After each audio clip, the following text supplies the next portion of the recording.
Welcome back. In this session, we're gonna learn how to create and customize decomposition tree in Power BI.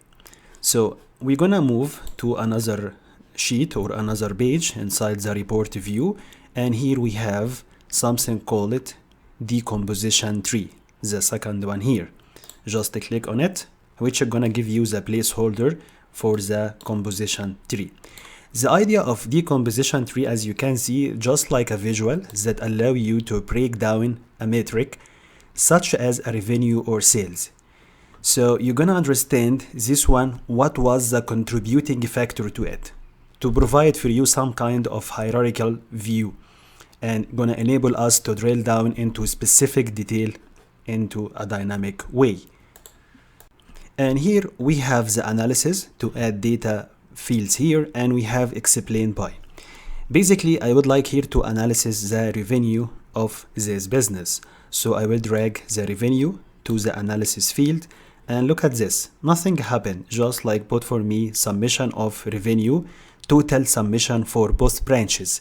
But through this small arrow, I can change it from summation to choose, for example, another aggregation function. I will go with average. And here, he give me the average of the revenue. And we would like to explain this kind of average revenue based on the, we can say, branch. So the branch here, we will drag and drop it here inside this area. And look at that. Here we have some kind of plus button, or what we call it split your data.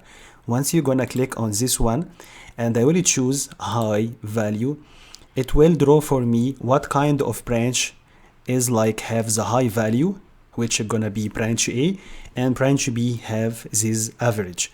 Not only that, I can have more explanation and more analysis. I can go beyond that by drag the month again to the explain by field, not here. I will drag it here, and look at that. Here we have more averages of what's going on, but I want the month to come after the custom, like that. So we have here the branch, and after that we have some kind of dynamic way. The December was the highest revenue, then September, then November, till July was the lowest one. Even you can have another view, because we have like 12 months, so you have here an arrow to see the different views, or you can increase the size from here. It's up to you. So that's basically for the branch A. Again, we have here the second explanation or second analysis for branch B. And from the format view, we have here important one inside the tree pane. We have here something called density. So by default, it give you like default view. But if you're gonna go to spare, it will give you more, more space. And otherwise, if you want it like to be more tight, you can go with dense. Look at this. It's up to you. You can keep it more space, like go with the spare to have more wonderful view. And another point, the bar tab. If you're gonna open the bar tab from here, the third one, you will have here some options. Let's start by the color. The color, if I would like to change it to my favorite one, as you can see, it changes the color of the bar itself. Okay, and if you would like to change the connectors, you can change it from here. It's up to you.